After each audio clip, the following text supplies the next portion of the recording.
Peggy 18.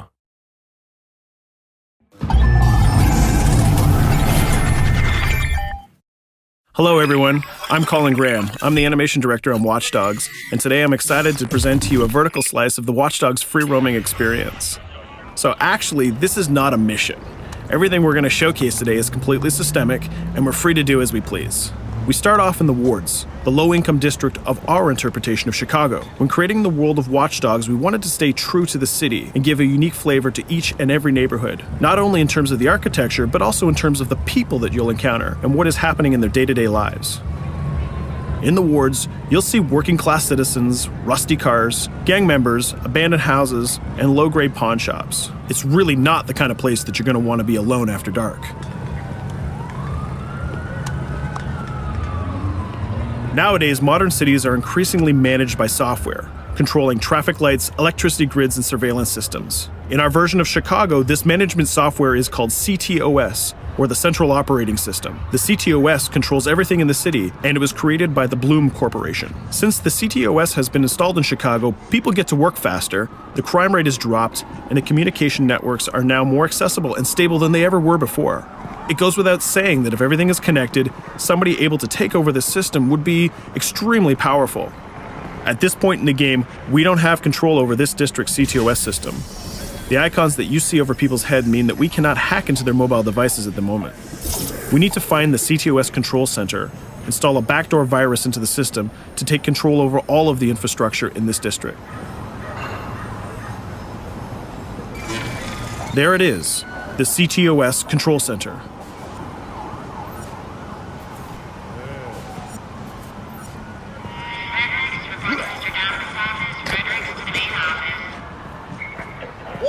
You're walking someplace you got no business. It's heavily guarded. Let's see if we can find the server access codes from a distance. With cameras, we can explore restricted areas without being spotted, tag different guards, and access details on their lives. What the hell is she doing with that weasel motherfucker? It seems that Bloom employees all have a sort of shady past. There it is, the access code to the server room. Unfortunately, we can't access the server via the cameras. We need to sneak inside. One thing that was really important to us when we designed Watch Dogs was to fully support different player styles. Every situation in the game can be tackled the way the player sees fit. In this situation, we can go all out guns blazing, completely stealth without the guards ever seeing us, or we can hack from a distance without ever setting foot inside the restricted area. Let's hack this forklift. Aiden can use the environment to distract and lure guards. Pretty much anything you hack has multiple functions. So, for example, you could use this forklift to access the roof, or you could use it to create cover. Hacking in Watch Dogs is all about player expression. Let's set an improvised explosive device so we can hack it a little bit later.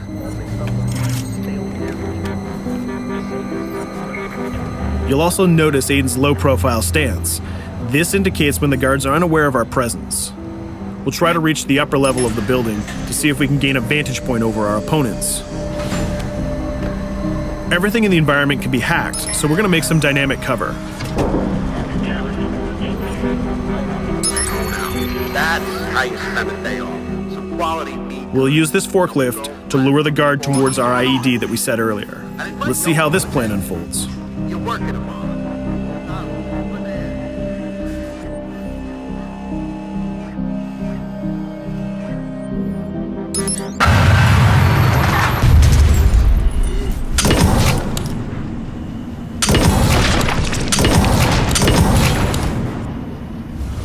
What you just saw is called focus.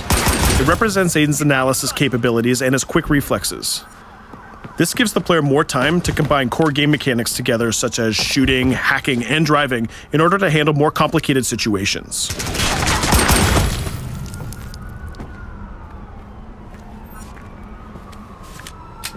Now we can access that control room.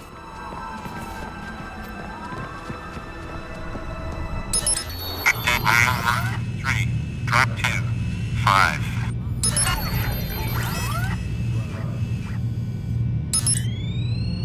Now we'll be able to hack all of the devices connected to the CTOS within the districts. Thousands of cameras, traffic lights, the electricity grid, and most importantly, all of the citizen information profiles. We can also benefit from the Chicago Police Department crime prediction system, which uses facial and pattern recognition to spot potential criminals or potential victims. Since this is a pretty rough neighborhood, I'm pretty sure we're going to stumble on some suspected criminal activity pretty soon. And there it is. The system just pushed an alert of a potential crime. We can see the system trying to triangulate the location on our minimap. Take note, this isn't a mission. This can happen anywhere at any time. We've just spotted a potential victim. It's always up to the player if he wants to investigate or not, to take action or not. So let's see how this turns out. Yeah, you're right. Could I just...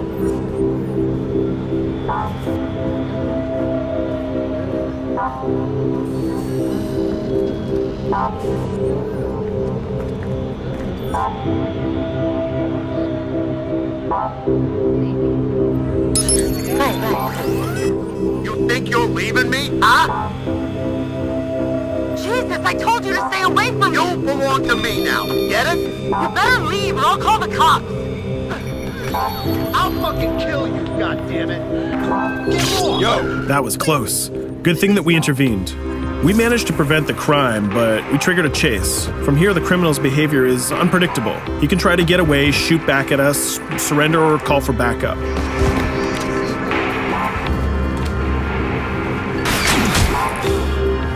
It seems like he decided to get away by car. Let's chase him down. In Watch Dogs, we have a wide variety of vehicles. Each one of them has their own unique properties and handling. Let's see how we can use the CTOS to our advantage to neutralize this criminal and leave the cops to deal with him later.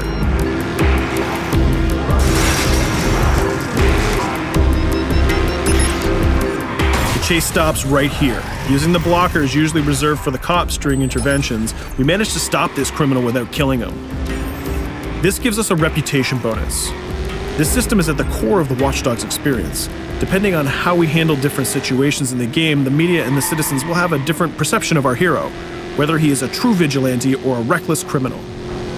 This will have repercussions throughout the game.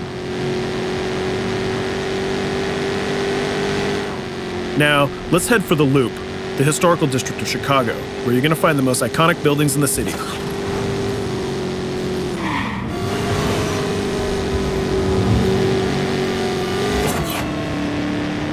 We're going to go to a gun shop to see what arsenal is available for players. The economy is a big part of Watch Dogs. Players will be able to grow their arsenal with weapons and craft their tools in order to increase their power and their hacking abilities.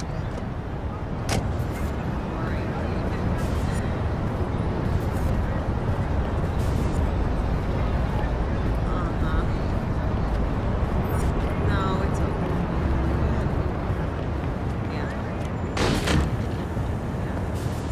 You will find all of the weapons that you would expect in a traditional shooter. Pistols, assault rifles, guns, sniper rifles, and grenade launchers, just to name a few. A lot of bullets were fired in our last encounter with the CTOS guards. Let's stock up on some more ammo. Finding everything.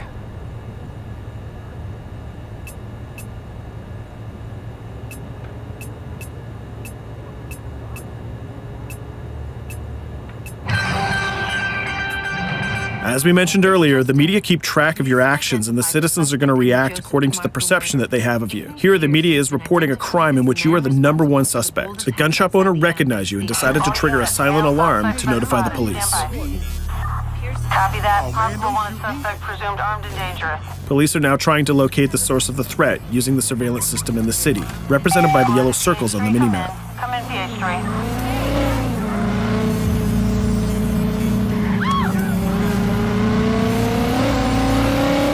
Aiden is able to stall their efforts by hacking into their communication systems while avoiding the scanning areas.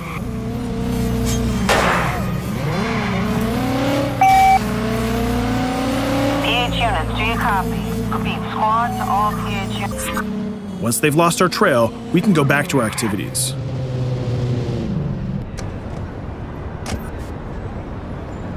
One thing that Bloom did to win over the population of Chicago with the CTOS project was to install free Wi-Fi hotspots throughout the city. Free Wi-Fi is cool, but not very safe with someone like Aiden Pierce around. Hacking into this box is going to give us access to every device that's connected to it. So let's see where that brings us.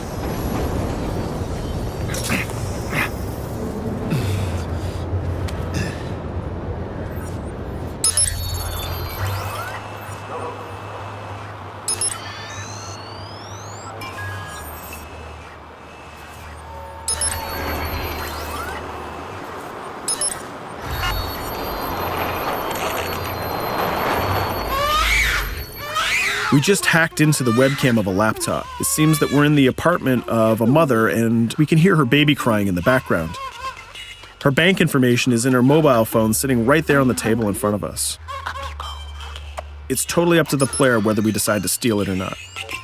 Of course, this won't affect our reputation because nobody can witness this action. Just like in real life, nothing is totally black or white, but rather many shades of gray. This is exactly the situation where we want the player to question his own morality. Let's go withdraw that money. If you think that you're alone, think again. Aiden is not the only hacker in town. Someone's trying to install a backdoor virus on Aiden's phone in order to steal a portion of the information that he's gathered through the game so far. First, we're gonna have to reach the area where the signal is coming from.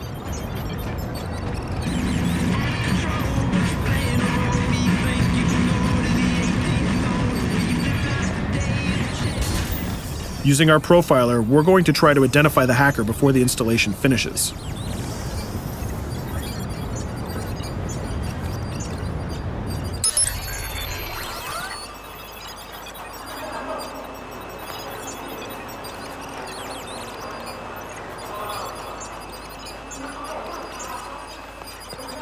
There he is. In Watch Dogs, things aren't always what they seem to be. This is actually another player that seamlessly came into our single-player experience. Let's not let him get away with this. We're going to teach this guy a lesson.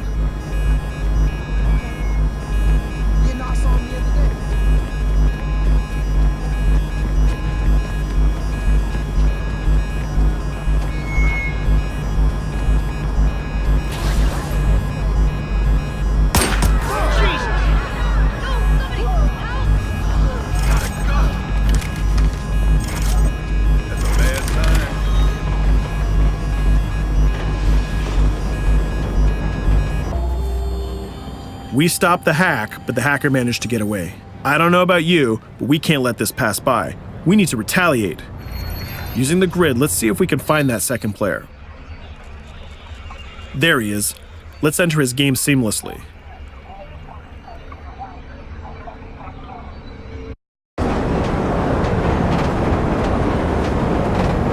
The second player is not yet aware of our presence.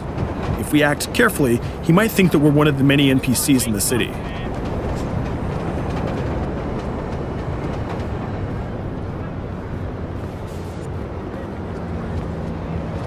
What was that?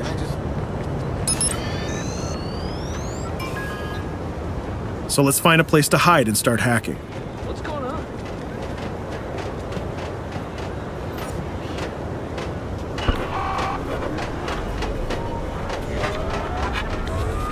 The second player has just been alerted that a breach has occurred on his phone. He's trying to find us using his profiler.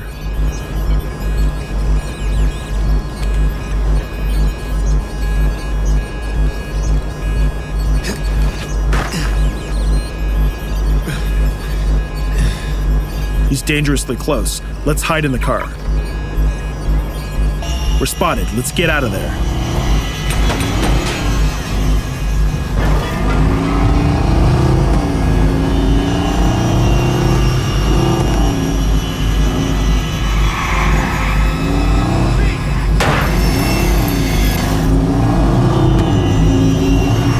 Let's set up an ambush right here.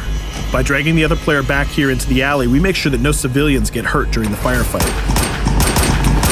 We didn't succeed in hacking the second player, but we did get a little bit of revenge.